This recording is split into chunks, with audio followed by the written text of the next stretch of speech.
Shardvixen. I am sorry. I'm cold today. I'm tired. I got burning mouth so bad that everything feels like it just feels like somebody took a flamethrower in my mouth. So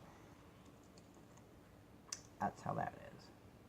I'm gonna have to put my thing back up here. It looks really blank back there to put my gold sheet. So today is Know Thyself, and we are featuring comic books. The comic book I'm going to talk about is kind of a weird little way that I came about it, which is how most of my comic books are. So it is Doom Patrol, and this is volume 2. So the way comic books would go, for those of you who don't know, or maybe don't care either, but the way it goes is they'll start a series, that series stops, then they'll pick up the series again, and that becomes volume 2. So this is the second version. The original version of Doom Patrol was in the 60s. And it actually wasn't even called Doom Patrol. It's like My Greatest Adventures or something. I didn't ever read any of those. There's very few comic books of the 60s that I personally read because I was born in the 60s. So, and I didn't really go back too far for comic books like that.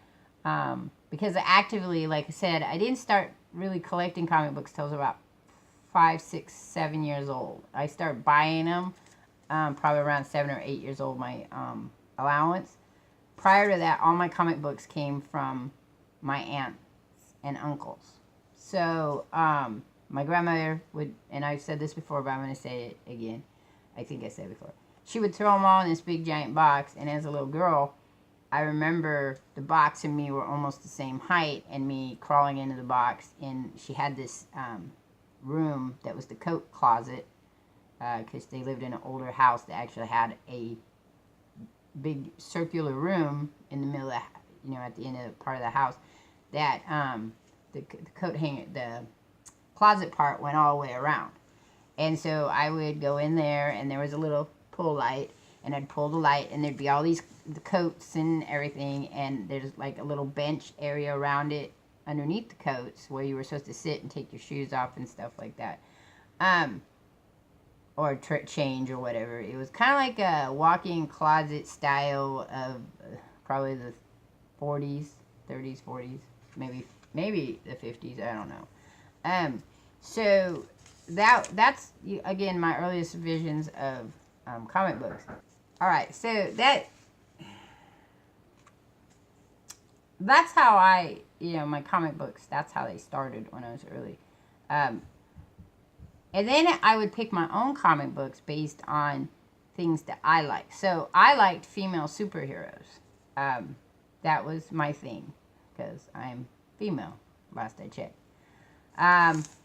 But I also liked it because they were rare. It was hard to find a good female character. I mean, there were female characters before, in the 60s and stuff, but they weren't always great characters. They were like placements of, oh, look, we have females too. And the X-Men, of course, were one of the first that I felt had better female characters, though they still wore little mini skirts and whatnot. And comic books were still geared mostly towards males. And for the most part, I think that that was probably true all the way up until the 2000s.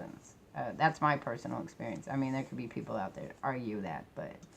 And comic books have gone through a major change of how they look as well. And Doom Patrol is one of those that is a good series to kind of see that. So, my number 1 Doom Patrol is really not in very good shape. I'll show it to you, but I'm going to get really close here. I had this experience that occurred in a place that I lived. It flooded the basement, and so a lot of my comic books that people were taking care of for me, like my parents, I think, if I remember right, they didn't really care about the comic books. I lost a lot of comic books when I moved when my mother moved from Sacramento to Redding. There was tons of comic books that got lost. She had them just in boxes, literally here, not in comic book boxes or anything. So a lot of Spider-Mans went, a lot of stuff like that. And then I sold a lot. I have said that before. Anyway, so this is my number 1 of the volume 2. And the reason I picked it up is 2 reasons. One, because of this lady here, Celestius. That's the temperature thing. Fahrenheit, Celsius. I can't say it now. Brain fog, brain fog. You guys know what I mean. You know the opposite. The other one. There's Fahrenheit and Celsius. You know what I'm talking about. You know what I'm talking about, right? Okay. We'll just, it'll come to me. It's going to come later. But I'm not going to worry about it. Because when I worry about it, it freaks me out. Anyway, so she was this really strong female. And they had done her and the team she put together from the old Doom Patrol. Actually, I think Cliff was the only one, Robot Man. We're in a story with Teen Titans. And I love Teen Titans. And so I was like, oh, this is a kind of a cool story. So when they came out with #1, Volume 2, #1, I picked it up. And it ran like regular, comic books do. You had stories and you had one major line and then you had stories. And her major line was she had this guy that was after her, General somebody, I don't remember. And she was looking for her husband, who was believed to be dead, who was the original creator of Doom Patrol. Niles something. Calderon, I don't know. Anyway, so she was running around, collecting this team to protect her while she was looking for her husband. But then she finds him, and he says that they're never been married. So there's this whole drama thing that goes on. Anyway, that ran for a while. Paul Kupperberg is the writer, and he was very young, he said, when you read back and look at it. But he was really into Doom Patrol, too. And he really tried to get these really great superheroes going. And I like that part of it. Some of the stuff I've read since then, he didn't really like that part of it. But I love that part. That's why I read comic books. I read comic books because of the superheroes. Because of what they were going through. Because of doing superhero stuff. I didn't need really realistic kind of stuff. And when comic books started to go that way sometimes, I didn't read them as well. An example of that would have been Marvel's Hellcat, who was a female who had problems with abusive relationship and stuff like that. And for the age I was, that wasn't really what I was looking for in comic books. Though later on I read it and I liked it, but at the time I didn't really like it. And I think that's kind of how comic books are. They kind of, sometimes they are towards one population, but there's secret parts of it that appeal to other parts of the population. And for me, it was always that even though the female characters were being written by males, there was a certain aspect of how do we explore a female character that's different than them just being a male character with boobs. And I don't know that there was a whole lot of them that were like that, but then there were others that were. In Doom Patrol, the major person in it was always Robot Man, who really didn't like his lot in life, and so he was kind of a whiner, but he was a likable whiner. And then, but I kind of just collected the series and followed it along because I thought it had some good stories and it was interesting. It was a little different than some of the other ones I was reading at the time, but it really didn't click for me until they brought in Crazy Jane. And then I absolutely loved the storyline. But then it got weirder. It got kind of strange because they switched up writers and they brought in Grant Morrison, who is a very interesting writer. Don't get me wrong. He has some interesting thoughts. But he got really into art and parody and humor. And it was good. My favorite bad guys of it, of course, is the Brotherhood of Brotherhood of Dada, who fight against reality and reason, and so they were kind of interesting. And they brought in Crazy Jane and Danny the Street. Danny the Street, of course, was I always thought was such an interesting. It was a live thinking. There's a word for it, but I can't think of the word right now. There's live thinking street. He was a street, and he could turn himself into other weird inanimate objects. But he would plant himself in the city, and people could live there.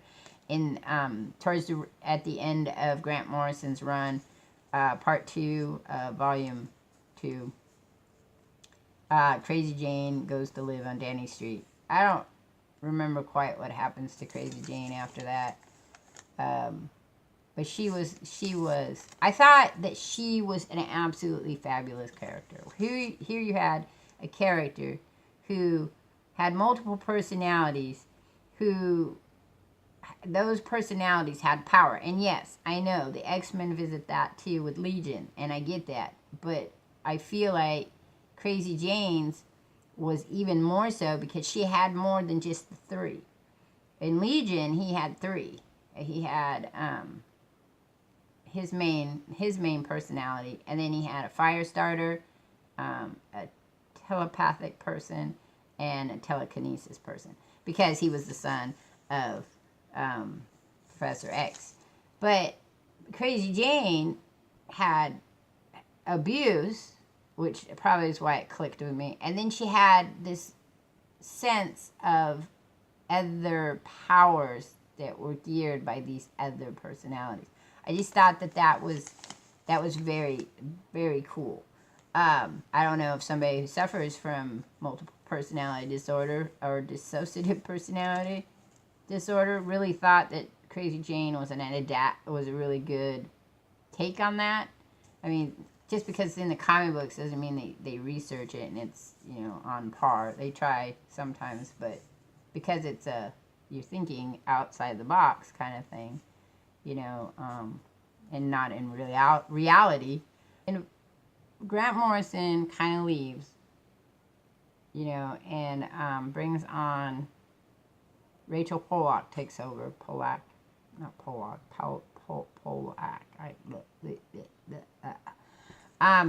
And then Vertigo Studios takes over, and the themes become more adult, which is, when we're looking at the timeline of, the reason I do know Thyself is because there's a timeline in these things. So the timeline with Doom Patrol is, I started reading it in 1987. I was probably like, let's see, I was in 1987, which is, I was 18 in 1983. So that's 4 years. So I was like 23. And there's a lot of stuff going on in my life. So when Vertical came out, you know, which was a little later in the 90s, it was geared towards more mature readers. So I, who had started reading comic books when I was 5, and it kind of, you know, and they were never geared towards 5-year-olds, so, you know, they were always geared towards the teen, older teen, and young adult, and male, mostly. So I was, you know, growing up with my comic books, and there's a period of time when comic books, the characters don't grow up with you, and you kind of don't connect with the characters anymore. And Doom Patrol kind of happened that way with me. When we went to Vertigo, though, they started doing more mature subjects, and the subjects had a lot of stuff that was going on in the times, or starting to go around in the times.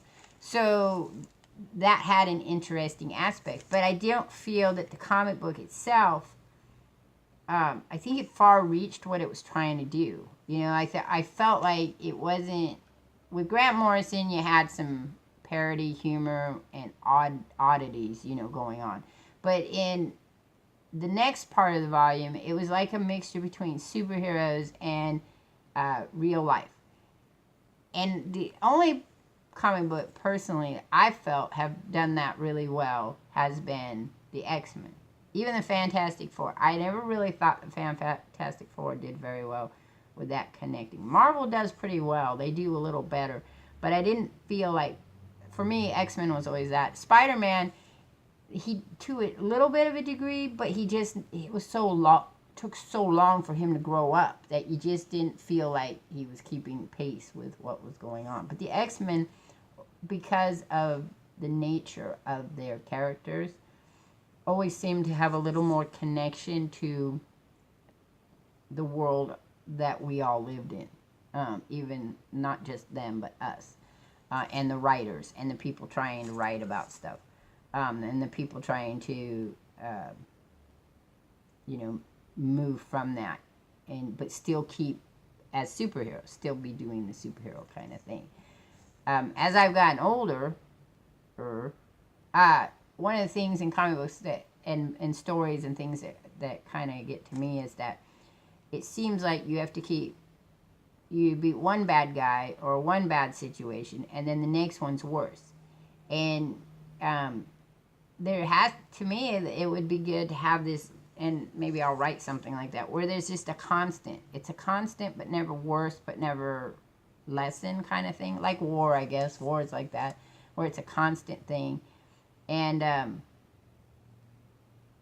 but I guess if you grew up in war, things would seem like they were getting worse or better. I don't know. So I don't know where I was going with that. It just seems like they're stagnant at times, which is why I kind of quit reading Doom Patrol. Doom Patrol, for me, got kind of stagnant. I felt like they were trying to explore themes that were like transgender, bisexuality, homelessness, mental health issues. They were trying to explore them while still being enjoyably reading, but those are such dark, deep subjects at times that I don't think that they did it as well as they intended, for me. So I stopped reading Doom Patrol in 1996 with the last episode of Rachel Pollack's story, which had you only had like Dorothy and Robot Man. Dorothy was called the ape-faced girl who had these imaginary friends who had powers. To me, she was kind of a replacement for Crazy Jane. Not so much a romantic between Robot Man, because Robot Man and Crazy Jane had a kind of a love affair going on, or attraction at least. And Dorothy and Robot Man Cliff had more of a parent kind of thing going on, parent-friend thing. One trying to protect the other kind of thing. But she was a cute kind of character. I don't know where the representation for me was with her. There wasn't really any there, which is why as the artwork got more artsy and the storylines got more in depth with, the onslaught of reality, I just felt that of the books that were out there, it no longer represented the things that I was interested in reading in. I don't read a lot of doom and gloom continuously. Everyone wants a story. Everyone knows how stories go. Is you have the appearance of your hero, you have the appearance of a crisis, and then you have the resolution of crisis, and then the hero has some type of ending. I like stories where the ending, it can be the beginning of another, but it has a brief interpause that person has somehow achieved something, whether it's growth in themselves or growth in something else. It's, or love or friendship, or some type of resolution has occurred for me. That's how I like them. It's how I write them. It's how I like them.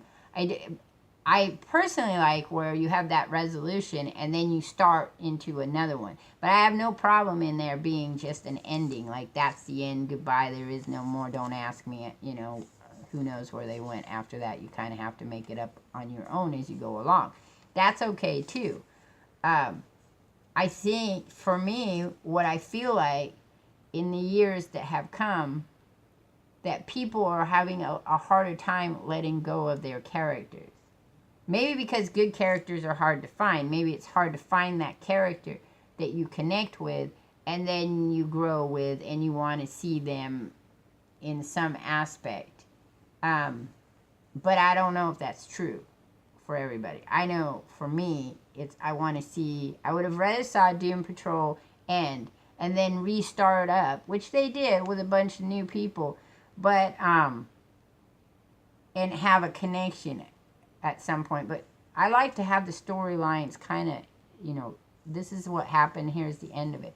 I don't like those weird things where they kind of just leave them hanging. It kind of annoys me. Anyway, so in Vertigo, I wanted to say really quick. So Vertigo Studios came out, and then I started reading from that, because that's how comic books go. You read one comic book, and then it moves you to another comic book. And Shade the Changing Man, who I didn't finish all the way through because he also kind of got bogged down with reality and the writing and the artwork. Artwork got very artsy. Vertigo got very artsy artwork towards the end. They were trying new stuff. Marvel did the same thing. It just seemed there was this period of time that, you know, everybody wanted to try something new. Hellblazer. Loved Hellblazer at the beginning. Again, kind of parts of the Sandman, which I had been reading from the very beginning, and stuff like Death, The High Cost of Living, and things like that, were in Vertigo time. And the Black Orchid, who I absolutely love as a character, but I just feel like they've never actually used or fleshed her out in any type of form. Maybe now. I haven't read comic books in a while. So the interesting thing is that when Doom Patrol ended, it actually was kind of, for me, was an era that I was kind of ending in my comic book collecting. I stopped collecting avidly in around 1997, 1998, for lots of reasons. Money being one. I had struggled constantly to keep up my monthly comic book things. Also because storylines were just being a little more different, and that you kept ending up with more and more comic books. I mean, like, you would read one and they'd have a crossover, and then they'd have another crossover, and then they'd have another crossover, and to keep up, you were like ended up with more and more comic books. When I quit, I think I had shaved them down to like 10 comic books, but prior to that, I'd collect 30 a month, and so they were getting really, really pricey, and I just opted that. I was noticing that graphic novels was the way to go, because you could open up a graphic novel and read 3 or 4 sessions of them. Anyway, so that's it. I mean, the know thyself part of this is that when I would move around reading comic books, Doom Patrol really connected to that growth period of time of the oddities of reality for me. The psychologicalness of the world, I guess, and topics thereof of them. And I still have that. So when I'm looking at comic books or reading stuff, I look for that. I just didn't like it being so intense all the time. Alright, that's it. I'm out of here. I'll catch you guys all on the flip side. The next one is, what does the Vixen say? I have some already pre-listed questions that people ask me, but I'm coming up in that. I'm going to tackle some mysteries of the world. I'm gonna talk about other stuff. There's some things I'm gonna pop in there that I thought might be fun for that. More of a question like, do you believe in this kind of thing? Anyhow, I'm out of here. Catch you all on the flip side.